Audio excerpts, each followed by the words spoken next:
और इन तमाम मुद्दों के बीच तीसरे चरण का चुनाव कैसा चल रहा है, लोग उत्साहित हैं या नहीं, निकल रहे हैं या नहीं, चलिए हम आपको कुछ सीटों पर लिए चलते हैं। बदायूं से कुमार अभिषेक, फतेहपुर सीकरी से हमारे संवाददाता राम किंकर सिंह और विदिशा से अशोक सिंघल हमारे साथ हैं।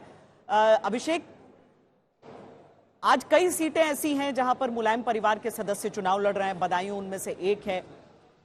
लोग निकल रहे हैं क्या वोटिंग के लिए, उत्साहित हैं या नहीं, क्या तस्वीरें वहां पर बयां हो रही हैं? अलग अलग वोटिंग बूथ से आपको क्या देखने के लिए मिला है अभी तक? श्वेता, देखिए, अगर पिछले दो चरणों के चुनाव की बात की जाए तो तीसरे चरण का चुनाव काफी बेहतर है। और चूंकि हम बदायूं में हैं और बदायूं से यादव परिवार से लड़ रहे हैं शिवपाल सिंह यादव के बेटे आदित्य यादव, ऐसी स्थिति में सुबह कई जगहों पे काफी गहमा गहमी दिखी, लंबी लंबी कतारें दिखी हैं, लेकिन वोट बड़े शांतिपूर्ण तरीके से हो रहा है। हम जिस जगह पे मौजूद हैं सहसवान, यहाँ थोड़ा बहुत हंगामा भी दिखा था क्योंकि वोटर्स को चेक भी किया जा रहा था। जगह जगह फर्जी वोटिंग को लेकर के प्रशासन ने खासी तैयारियां की थी, लेकिन ये सब वो इलाके हैं जो गढ़ माने जाते रहे हैं समाजवादी पार्टी के। आपको बताएं कि तकरीबन 11 बजे तक यहाँ 25% का मतदान हो चुका था और जिस तरीके से पहले और दूसरे चरण के मतदान के बाद से मतदान का यह प्रतिशत बढ़ा है, उम्मीद की जा रही है कि इस बार का थर्ड फेज का जो पोलिंग है वो बेहतर होगा। अगर हम बदायूं के बारे में बात कर लें तो वो सीट है श्वेता, जहां पर अखिलेश यादव ने पहले धर्मेंद्र यादव को टिकट दिया, उनका टिकट काट के शिवपाल यादव को दिया, फिर शिवपाल यादव ने अपने बेटे को आगे कर दिया। कुल मिलाकर के लड़ाई बहुत कड़ी है। 1992 के बाद से 2019 तक कभी बीजेपी इस सीट को नहीं जीती थी। 2019 में बीजेपी ने जीता, लेकिन इस बार दोनों नए कैंडिडेट हैं। ऐसे में जो 10 सीटों पर इस बार चुनाव हो रहे हैं उत्तर प्रदेश में इस चरण में, उसमें 3-4 ये वो सीटें हैं जो समाजवादी पार्टी के अपने परिवार और गढ़ की सीटें हैं और इस पर बहुत नजरें लगी हैं। लेकिन यहाँ मुकाबला बेहद कड़ा है, इसमें कहीं दो राय नहीं है। बहुत आसान सीट किसी के लिए नहीं है। बीजेपी ने अपनी तरफ से शाख के चेहरा उतारा है, जबकि समाजवादी पार्टी से आदित्य यादव हैं। तो कुल मिलाकर के श्वेता, यहाँ पर मतदान तो आराम से हो रहा है, लेकिन कुछ गहमा गहमी कुछ देर पहले देखा गया था। फिलहाल स्थिति यह है कि स्ट्रेटेजिक वोटिंग आपको जगह जगह दिखाई देगी। लोग किसी तरीके से कन्फ्रंटेशन के मूड में नहीं है। हालांकि ये वो इलाके हैं जो कि बिल्कुल एक वक्त ऐसा होता था जब एक तरफा पोलिंग हुआ करती थी समाजवादी पार्टी के लिए, लेकिन यहाँ की स्थिति यह है कि इस बार चुनाव में ठीक ठाक आमने सामने का मुकाबला है। श्वेता, और लोकसभा चुनाव में डेब्यू कर रहे हैं तीनों के तीन जो कैंडिडेट्स हैं, बीएसपी, समाजवादी पार्टी और बीजेपी के। अशोक जी, लेकिन विदिशा की तस्वीर शिवराज सिंह चौहान के आने से थोड़ी अलग दिखती है। और वो जब प्रचार भी करते रहे तो पूरे समय ये कहते रहे कि 100% यहां से वोटिंग करो।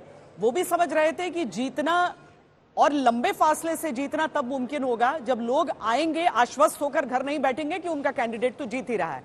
क्या वो उत्साह दिख रहा है आपको विदिशा में?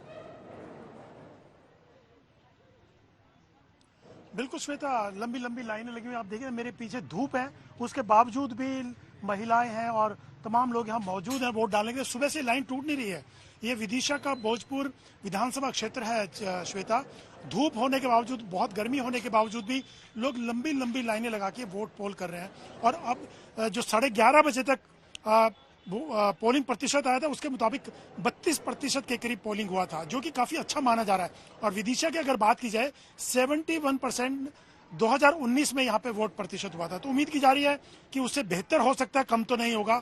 और जहां तक शिवराज की बात है श्वेता, एक लंबे समय के बाद, लंबे अंतराल के बाद वो केंद्र की पॉलिटिक्स में दोबारा जा रहे हैं। 5 बार सांसद रहे हैं वो विदिशा से, और दोबारा वो सांसद का चुनाव लड़ रहे हैं। सेंटर की पॉलिटिक्स में क्या भूमिका उनकी रहेगी, सांसद तो बन जाएंगे, लेकिन जो कि उम्मीद की जा रही है और मार्जिन की उम्मीद की जा रही है, क्योंकि ये बीजेपी का गढ़ माना जाता है।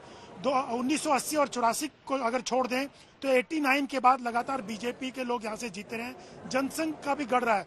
1967 के बाद से अगर देखें, 2 बार जनसंघ के प्रतिनिधि यहाँ से जीते रहे, उम्मीदवार जीते रहे। लेकिन सुषमा स्वराज, अटल बिहारी वाजपेयी भी यहाँ से सांसद रहे हैं। 1991 में शिवराज सिंह चौहान पहली बार बाई इलेक्शन जब अटल जी ने यहाँ से छोड़ा था तब वो सांसद बने थे। लेकिन शिवराज क्योंकि लंबे समय तक मुख्यमंत्री रहे, 6 बार विधायक भी, बुधनी जो यहाँ का इसी कॉन्स्टिट्यूंसी लोकसभा कॉन्स्टिट्यूंसी में आता है विदिशा में, वहां से 6 बार विधायक भी रहे, 18 बार मुख्यमंत्री रहे। तो शिवराज को ये लगता है कि उनके जो काम है, लाडली बहना है, प्रधानमंत्री मोदी का चेहरा है, उनकी गारंटी है, उसके हिसाब से वोट मिले। लेकिन दूसरी तरफ जो कांग्रेस के उम्मीदवार हैं वो 1980 और 84 में 2 बार सांसद रहे हैं और 1991 में उन्हीं को हरा करके बाई इलेक्शन में शिवराज पहली बार सांसद बने थे।